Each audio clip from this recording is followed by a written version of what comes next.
Assalamualaikum warahmatullahi wabarakatuh. Hai Intelektual Muda, kali ini bareng gua Adnan yang bakal nemenin kegabutan lo semua di malam minggu ini, tentunya di UKKPK Voice. Ngobrol santai bareng gue, lo apapun kita obrolin di sini. Nah, kali ini di segmen Curcol, yaitu kita akan bakal ngebahas seputar tentang e-sport. Nah, buat Intelektual Muda yang penasaran apa itu e-sport dan sebagainya, yuk langsung saja kita sapa gestar kita pada malam hari ini. Halo Bang. Halo. Oke. Halo. Boleh dong Bang perkenalan dirinya dulu? Ya, halo Intelektual Muda. Iya. Intelektual Muda. Kenalin, nama gue Bang Bage dan gue e-sport antusiasin. Apa sih bahasanya tuh? E-sport. Iya, antusias e-sport lah gitu loh. Dan juga kadang jadi shortcaster. Terus juga event organizer juga. Oke, berarti kesibukannya event organizer sama yang tentang shortcaster lah. Iya. Oke. Nah, gini Bang, kita kan tadi sesuai topik kita bakal ngebahas tentang e-sport. Yes. Nah, menurut Abang nih, ya apa sih e-sport itu? E-sport itu sebenarnya kalau kita ambil cara bahasanya berarti kan electronic sport. Iya, benar. Yang mana dia olahraga yang sebenarnya tidak menggunakan kekuatan gitu loh, tapi menggunakan intelektual kalian, terus strategi. Nah, seperti itu. Jadi e-sport itu sendiri kalau menurut gua merupakan olahraga yang membutuhkan otak lah gitu loh. Jadi pakai otak ya Bang. Betul. Bukan pakai otot. Bermainnya pakai otak. Iya, gitu. tidak pakai otot. Nah, Yes. tapi gini loh Bang, Yeah. rata-rata nih apalagi orang tua ya kan, Betul. kalau melihat anak yang main HP terus nih, pasti kan kayak main HP mulu. Yeah. Padahal kan orang tua nggak tahu. Nah, itu menurut Abang tantangan nggak sih bagi kita, apalagi sekarang kan zaman elektronik ya kan, Betul. zaman kemajuan teknologi. Nah, e-sport ini menurut Bang hadir nggak sih sebagai solusi nggak sih kalau menurut Abang e-sport ini di sekarang? Oke, kalau buat sekarang sebenarnya itu juga menjadi tantangan buat kita yang bergerak di dunia e-sport. Tapi sebenarnya kalau misalnya gue boleh tangkap, itu sebenarnya kan memang mindset orang tua yang mohon maaf itu memang mindset orang tua zaman dulu. Ya, masih gitu awam. Masih awam. Karena kalau kita kaji lagi nih, kita tarik lagi nih, kan itu e-sport ini udah jadi salah satu olahraga resmi di cabang olahraga di kejuaraan lah gitu loh, kayak PON, SEA Games gitu kan. Dan itu udah jadi cabang olahraga berdali. Memang kalau kita ambil sisi buruknya, negatifnya itu memang banyak sebenarnya. Tapi disitulah sebenarnya peran orang tua juga buat gimana membatasi anaknya. Karena kalau kita berkaca dengan olahraga-olahraga yang lainnya, karena kan e-sport ini jatuhnya masuk ke olahraga yang sejenis catur gitu kan, bridge gitu kan. Nah, itu memang kalau e-sport memang paling gampang bikin lupa waktu. Karena dia pakai gadget mereka sendiri gitu kan. Kadang nggak sadar ya Bang, nggak sadar waktu. Nggak sadar waktu. Nah, sebenarnya yang harus dirubah itu adalah menurut gua mindset dari masing-masing orang tua itu. Karena kan ini bisa jadi prestasi juga gitu, olahraga prestasi. Yang mana kalau kita tarik lagi ke belakang, banyak juga kok yang atlet-atlet Sumatera Barat gitu loh, yang sukses juga di tim-tim pro mereka seperti itu. Nah, kan kita tadi udah ngebahas tentang e-sport sedikit ya Bang. Yes. Nah, e-sport itu kan ada cabangnya, kayak ada PUBG, Mobile Legends. Betul. Nah, yang paling populer apa sih Bang? Paling populer sebenarnya kalau untuk di Indonesia itu ada dua yang paling populer. Itu ada Mobile Legends sama PUBG Mobile. Itu untuk ini ya, mobilenya ya. Terus kalau untuk konsol biasanya itu eFootball. Itu untuk konsol. Dan untuk PC itu sekarang memang dulu Dota. Memang Dota. Sekarang mungkin udah ada Valorant gitu, udah ada macam-macam lah gitu loh, CS:GO juga kan yang udah mulai naik lagi. Tekken 7 juga itu mulai dipertandingkan lagi gitu loh. Tapi yang memang populer kita kalau bicaranya Indonesia memang Mobile Legends sama PUBG Mobile. Iya. Dan Free Fire satu lagi. Oh, FF. Ya, FF ya. Free Fire satu lagi. Tapi buat di Sumbar memang ya 3 itu sih yang paling banyak. Nah, kalau kita spesifikkan lagi nih Bang ke Mobile Legends ya kan. Soalnya kan gua ada pengalaman nih pernah ngangkat turnamen itu waktu KKN. Nah, Abang ada nggak sih pengalaman yang lumayan menarik atau paling berkesan lah menurut Abang selama Abang ngangkat e-sport ini gitu? Paling berkesan ya? Ya, berkesan. Kalau sebagai apa nih? Sebagai shortcaster aja kali ya. Boleh Bang. Sebagai shortcaster itu yang paling berkesan menurut gua waktu itu pas PON yang Papua kemarin. Oh, di Papua. Tapi memang kualifikasi yang di Sumatera Barat. Kebetulan gua nge-cash itu pas kualifikasinya mau grand final nih, perebutkan tim yang bakal mewakili Sumatera Barat. Itu di game ketiga itu matchnya sampai hampir 1 jam. Oh. Sekitar 52 menit kalau nggak salah. Itu matchnya aja. Matchnya aja. Hampir 1 jam. Itu benar-benar ya capek juga gitu. Apalagi kita ngomong ya, ngomong terus gitu kan. Tapi seru ngelihat gimana mereka adu strategi gitu kan. Yang ini terus timnya kalah bangkit lagi gitu, gimana mereka ngatur strateginya itu yang seru banget. Berarti emang berkesan banget ya Bang? Berkesan ya kalau itu sampai ya sejam lumayan ini ya seret ya gitu ya.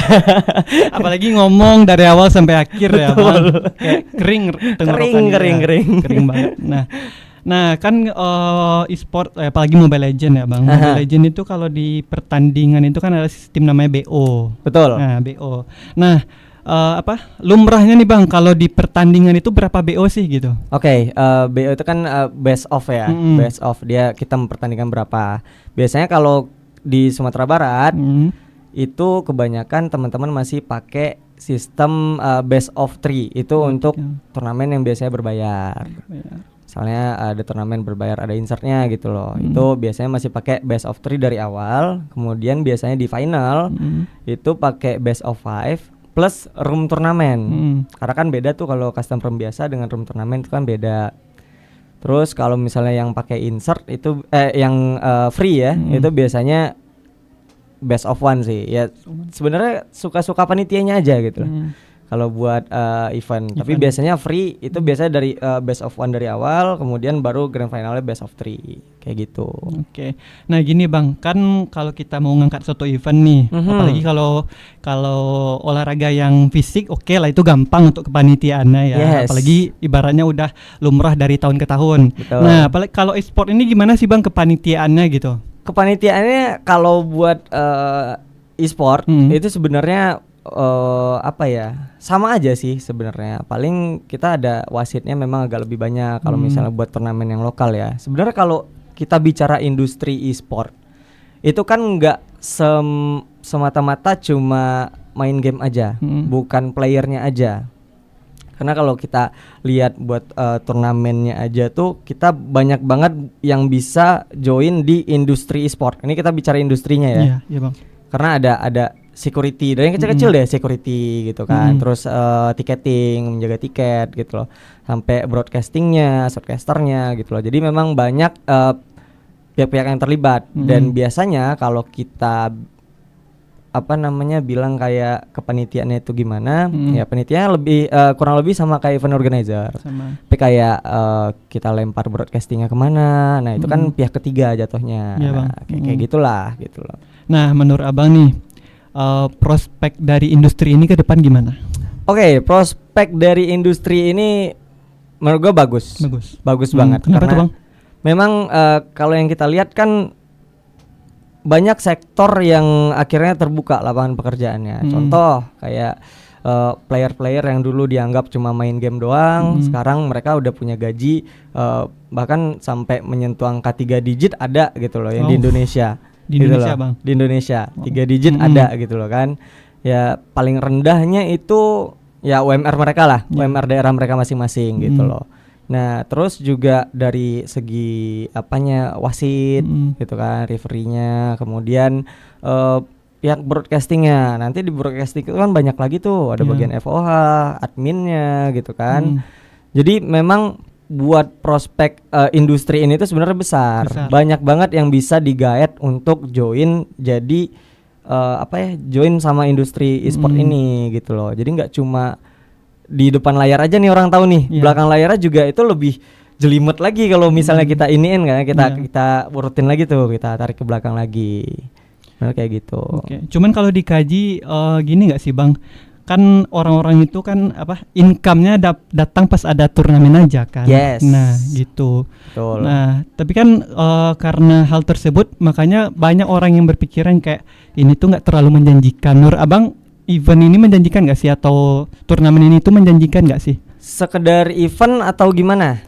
Soalnya gini, memang ada event itu yang bikin per tahun misalnya, per tahun gitu kan. Kalau ada yang kepikiran buat event mereka, oke, kita habis di sini aja gitu kan. Kalau itu mindset pribadi lagi. Tapi menurut gua kalau misalnya memang cuma habis di situ ya rugi gitu loh, rugi. Tapi sebenarnya mereka bisa bikin kayak acara tahunan misalnya. Yang berkala ya bang. Ya yang berkala. Nah dengan begitu kan banyak pihak-pihak atau instansi-instansi yang nanti mungkin gue pengen coba di event lu dong gitu. Nah, masukin apa kek gitu kan, ya sponsorship lah biasanya kayak gitu. Memang kalau dikaji duitnya dikit. Tapi setelah nanti ya mungkin dari awal-awal gitu kan, karena kan kita nggak bisa langsung loncat tuh, step by step dulu gitu loh. Memang pengenalannya cukup panjang lah harusnya gitu loh. Untuk meningkatkan exposure-nya butuh waktu ya bang. Betul. Ya kita lihat aja kayak kalau kita bahas Mobile Legend itu MPL berarti kan, liga terbesar sekarang gitu. Itu mereka dari yang pertama aja kita bisa lihat gimana revenue mereka belum terlalu besar gitu loh. Bahkan kalau MPL itu kan sistemnya franchise league ya, mereka bayar slot dulu gitu loh. Nah itu dari tahun ke tahun kan nambah terus gitu loh, bener. Ya kan. Sekarang udah sampai berapa? 15 ya kalau nggak salah, 15 M ya satu slotnya kalau nggak salah gitu loh. Nah segitu gitu loh. Jadi untungnya buat penyelenggara itu sebenarnya banyak kalau mereka bisa memanagenya dengan bagus. Kayak gitu. Berarti emang manajemennya yang perlu ya bang. Manajemennya. Nah biasanya bang kalau dalam e-sport itu ada batasan usia nggak sih? Batas minimum usia gitu. Kita runut dulu, e-sport ini kan ada asosiasinya tuh, namanya ESI, e-sport Indonesia. Kebetulan buat Sumatera Barat itu nanti akan ada Selekda. Untuk Power Wheel itu di tanggal 8-9 kalau nggak salah, September. Nah itu kalau yang ditetapkan ESI adalah untuk usia atlet itu umurnya 13 tahun. 13 tahun, berarti anak-anak SMP lah ya bang? Ya kira-kira SMP. SD ada yang 13 ada ya? Ada ya? Oke. Nah ya sekitar itulah gitu loh. Dan itu memang mengacu ke game mereka tadi. Karena di mereka itu punya game, platform game mereka itu menetapkan batas usia mereka sampai berapa gitu loh. Dan itu kalau nggak salah yang paling kecil itu Free Fire itu di 13 tahun. 13 tahun. Ya untuk batasan. Kalau maksimalnya bebas, selagi lu bisa kompetitif, gas gitu. Oke. Nah, ini aku mau nanya opini abang ya. Gua mau nanya opini abang tentang gimana sih menurut abang perkembangan e-sport khususnya di Sumatera Barat lah. Apalagi kan Sumatera Barat ini kan adatnya lumayan kental ya bang, gitu kan. Orang-orang tuanya yang masih mungkin masih awam dan ada strict parentnya juga gitu kan terhadap anak gitu. Kalau menurut abang gimana sih perkembangan e-sport di Sumatera Barat lah? Perkembangan e-sport di Sumatera Barat kalau menurut gua dulu sempat kita booming banget, sempat tinggi banget peminatnya. Ini kalau dari kacamata event organizer itu dia nyampe full slot terus kalau kita bikin event gitu kan. Terus di tahun berapa tuh bang? Itu masih sebelum COVID udah. Itu tahun berapa ya berarti ya? 2019, 18, 19. Itu kok persaingannya ketat banget. Banget. Bahkan mereka kejar-kejaran tuh di satu event dengan event yang lainnya. Tim-tim itu kan oke, kali ini tim ini juara satu, besok mereka harus balesin gitu kan. Terus naik terus. Tapi makin kesini COVID itu naik juga karena online kan, orang juga nggak tahu mau ngapain gitu loh. Terus makin kesini yang dulu sempat posisinya itu Mobile Legend itu naik banget. PUBG bang. PUBG Mobile itu naik banget, Mobile Legendnya turun. Nah kalau buat yang kondisi sekarang itu Mobile Legendnya naik banget sekarang, PUBG-nya turun. Karena kalau kita lihat PUBG itu kan banyak ini ya. spesifikasi HP mereka, gitu loh. Kalau buat PUBG nggak di semua HP dukung ya bang. Betul, karena memang mempengaruhi gameplay kan kalau kita paksain. Nah jadi banyak kayaknya orang yang mulai beralih ke Mobile Legend kalau buat antusiasnya. Tapi kalau buat event-event kita keluar yang kelas nasional lah dari Sumatera Barat, itu terakhir kan prestasi Sumatera Barat di PUBG-nya itu di Fornas. Itu kemarin kebetulan dapat perak untuk Fornas. Dan buat PON kemarin memang belum dapat hasil maksimal, tapi memang ada beberapa tim kayak Lokapala kemarin memang dia nggak ngirim utusan dari provinsi ya. Mereka itu tim, tapi player kita ada yang terbang ke sana. Itu perunggu kalau nggak salah. Pas PON yang masih cabang eksibisi waktu itu e-sport. Nah kurang lebih kayak gitu. Kalau buat perkembangannya paling Mobile Legend lagi hype banget. Mobile Legend, Free Fire tuh lagi hype banget. Cuman gini bang, ada nggak sih bang ketika lu ya mengadakan kontes atau perlombaan gitu, kayak ada nggak sih timbul pro kontra dari masyarakat gitu? Pro kontra dari masyarakat. Buat eventnya berarti ya? Buat eventnya bang. Kalau buat eventnya sih kayaknya belum ada. Syukurnya alhamdulillahnya juga belum ada gitu kan. Mungkin pro kontranya lebih ke ya orang tua masing-masing lah gitu loh. Balik lagi gimana mindset mereka gitu kan. Menganggap game ini mungkin buang-buang waktu gitu kan. Tapi sejauh ini untuk pro kontra untuk kontra ya. Kalau pro kadang banyak ya. Kadang banyak gitu loh. Apalagi yang anak-anak muda ya bang. Nggak, kadang ada juga orang tua. Gue pernah bikin waktu itu di Bukit Tinggi. Itu bahkan orang tuanya nemenin mereka main gitu loh. Nemenin. Dan ya mungkin itu yang terbuka pikirannya, cukup terbuka gitu loh. Nah, mereka nemenin sampai selesai karena memang kebanyakan kan sampai malam kadang ya, walaupun kita ngambil weekend juga gitu loh. Sampai malam. Nah, itu ditemenin. Bahkan sekeluarga lengkap loh, bayangin.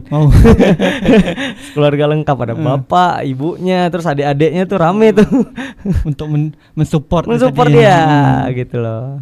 Oke. Kalau gue sih kemarin tuh bang sempat ada kontranya ya, apalagi di tempat KKN kemarin tuh desanya tuh cukup terkenal dengan desa yang madani lah gitu. Jadi kemarin tuh kan kami sempat menawari opsi gitu kan, mau e-sport ini atau keagamaan gitu. Nah, jadi orang-orang di sana apalagi pemerintah desanya itu lebih berkesana gitu kan. Jadi itu tuh semacam tantangan juga sih bagi kami, Bang. Tapi berhasil kan? Berhasil kan? Alhamdulillahnya ya. Nah, gitu sih. Terus apa ya? Kalau e-sport ini, Bang, kan menurut abang perlu nggak sih atlet-atletnya itu kan contohnya yang anak-anak usia muda itu perlu nggak sih untuk lebih diarahkan lagi ke depannya gitu. Misalnya kan contohnya kan ada calon atlet nih bang, kalau biasanya turnamen yang fisik lah gitu kan, itu dari kecil itu udah dididik untuk jadi atlet. Kalau di e-sport itu gimana bang, apakah perlu atau gimana? Harusnya perlu karena memang ada menurut gue sifat manusia itu ada dua. Ada yang memang terlahir dengan bakat, ada yang terlahir dengan mereka mau berusaha gitu. Nah, yang bakat pun kalau mereka nggak ngasah juga bisa hilang gitu loh kan. Apalagi e-sport, karena di e-sport itu kadang tiba-tiba ada orang yang entah dari mana dia jago gitu loh. Bisa jadi top leaderboardnya juga gitu kan. Nah, mungkin perlu banget buat diasah karena kalau kita ngelihat juga dari program-program ESI Sumbar itu mereka memang akan ada yang namanya mungkin road to school gitu loh, ke sekolah-sekolah. Karena kalau di luar Sumatera Barat itu harusnya mereka ada beberapa sekolah yang udah jadi ekskul bahkan gitu kan. Kalau di Indonesia kayaknya yang bakal jadi mata pelajaran mungkin belum ya. Itu terakhir kan di Cina yang baru kan. Kalau buat di Sumatera Barat itu memang kemarin sempat jalan ke sekolah-sekolahan. Memang ada kerjaan juga dari provider gitu kan. Kita pengen ngadain e-sport Ghost to School lah gitu loh, buat lomba mereka di sekolah. Terkendalanya tuh adalah mereka banyak statement yang kayak gini. Apa bang? Kita butuh rekomendasi dari Dinas Pendidikan gitu loh. Nah, kebanyakan kayak gitu. Jadi apa ya, kayak harusnya berkolaborasi gitu loh, berkolaborasi antara dinas pendidikannya juga dan dengan ESI-nya juga gitu kan. Kalau bisa sih seperti itu. Karena memang atlet-atlet kita itu sebenarnya bagus-bagus gitu. Nggak cuma 1 atau 2 orang yang akhirnya sampai ke nasional gitu kan dari atlet kita gitu yang udah dipakai sama tim-tim mereka, tim-tim besar lah. Nah gini Bang, biasanya kan dalam turnamen itu kan apalagi kalau hasil udah keluar nih siapa pemenang itu kan pasti ada pro kontra, ya kan kayak ada yang tidak menerima gitu kan. Nah, kalau di e-sport ada nggak sih Bang kayak gitu? Ada biasanya ada. Tapi kalau buat game-game yang memang menggunakan sistem knockout itu kan susah, ya kan? Itu memang udah jelas lah gitu loh, knockout, gugur ya udah habis gitu loh. Biasanya tuh yang sering terjadi itu kesalahan poin di game-game kayak PUBG Mobile, Free Fire gitu loh. Itu biasanya ada kesalahan poin yang nanti, Bang perasaan kami di segini deh gitu poinnya kan gitu loh. Nah itu memang gimana caranya kita buat nyimpen banget hasil match mereka nih gitu loh. Karena kan perhitungannya bakal ini kan beda gitu. Ada satu chicken sekarang kan 10 gitu poinnya gitu kan. Kayak gitu biasanya. Perhitungan poin sih biasanya yang banyak kena gitu. Nah, kita kembali ke profesi Abang tadi. Abang kan ada freelance atau apa? Abang tuh sebagai casternya nih. Nah, kalau menurut Abang tantangan bagi caster itu apa? Soalnya kan lumayan riuh ya Bang. Iya. Pertama lihat layar, yang kedua terus kita juga ngomong gitu kan. Betul. Tantangannya menurut Abang apa? Tantangannya buat shortcaster secara general atau tantangan kita di Sumatera Barat? Dua-duanya boleh Bang sharing. Dua-duanya. Oke. Kalau kita di Sumatera Barat, tantangan jadi shortcaster itu adalah pihak penyelenggara biasanya itu nggak masih kayak nggak butuh caster deh gitu. Kayak gitu. Sedihnya sih kayak gitu gitu loh. Kadang mereka nganggap terlalu mahal nih caster gitu loh gitu kan. Padahal sebenarnya kalau dikaji-kaji lagi itu nggak terlalu gede menurut gua ya gitu loh. Mereka teman-teman gue yang shortcaster semua yang di Sumatera Barat, mereka kan juga belajar gitu. Sebenarnya kayak kita bayar jasa lah jatuhnya seperti itu. Kalau shortcaster secara general itu tantangannya banyak. Kalau menurut gue, kita anggap Mobile Legend kita harus kenal betul sama gamenya. Setiap update gamenya itu kita harus ngikutin terus. Kemudian biasanya kebanyakan ya nama skill kita harus hafal, nama hero gitu loh, kita harus hafal semua. Kemudian juga buat item ini kegunaannya apa gitu loh. Terus nanti item itu bisa terbentuk karena item kecil-kecilnya itu apa gitu kan. Kemudian yang kecil-kecil kayak Mobile Legend itu biasanya di detik berapa turtle muncul.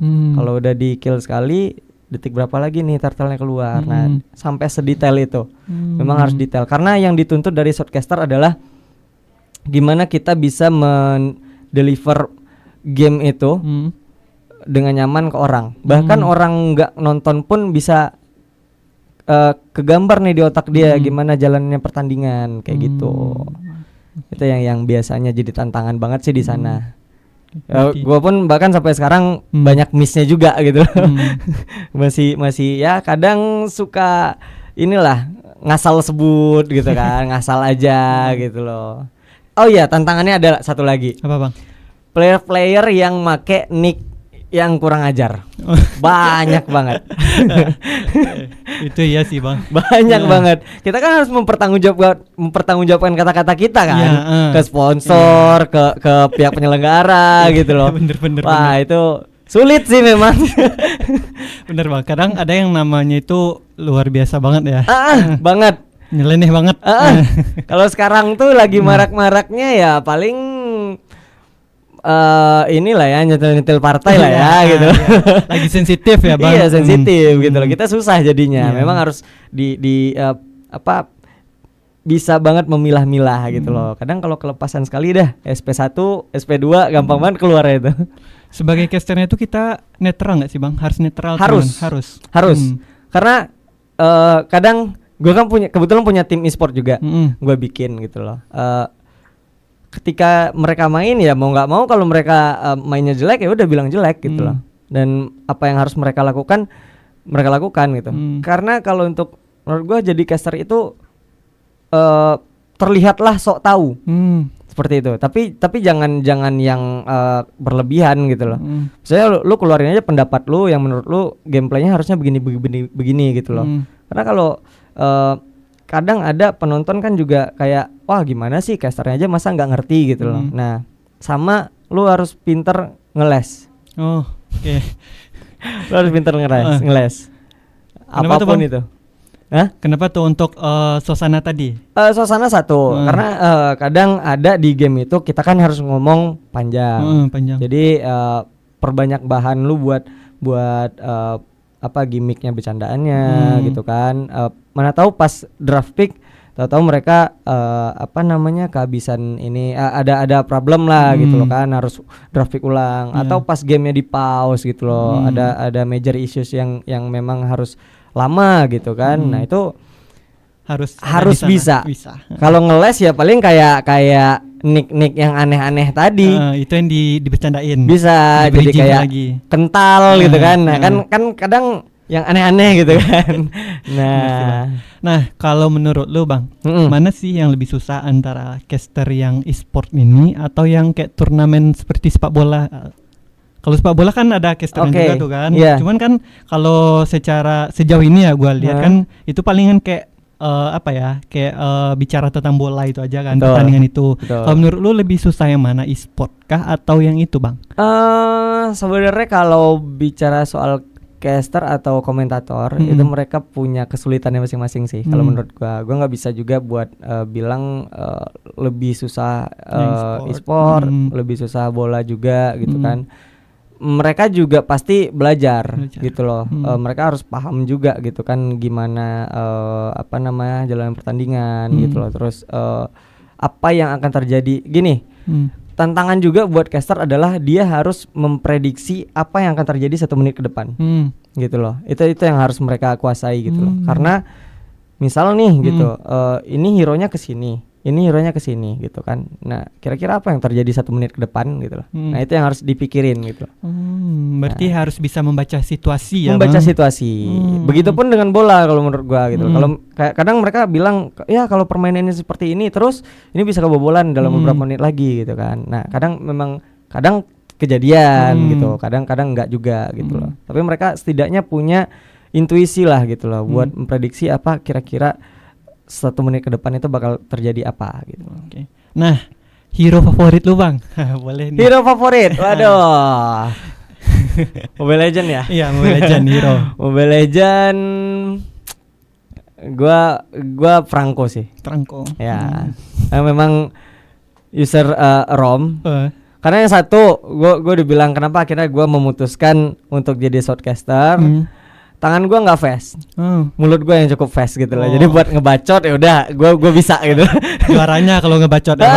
Makanya gua pilih hero Franco ya udah paling main gitu-gitu doang gitu kan. Ya. Paling kalau mau cepet hook terus flicker, udah. Itu yang biasanya kalau mau main cepet kan, udah gitu loh.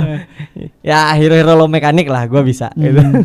Kalau gua sih bukan karena nggak main ya Bang, cuman karena suka aja sih dengar suara yang seksi itu siapa? Nana itu kayak kan secara tampilan kan oke juga kan. Suaranya juga seksi gitu kan. Jadi sebagai orang awam yang pas lihat Mobile Legend, ini siapa nih, keren gitu. Pasti kayak gitu mindsetnya kan. Karena Nana itu kan cantik. Suaranya juga seksi. Betul. Makanya jagoin Nana sih kalau hero-nya. Karena faktor itu tadi. Itu ya sebenarnya nggak main. Karena lihat dan dengar aja gitu Bang. Ya kadang visual juga ini sih pengaruhi lah ya. Bener Bang.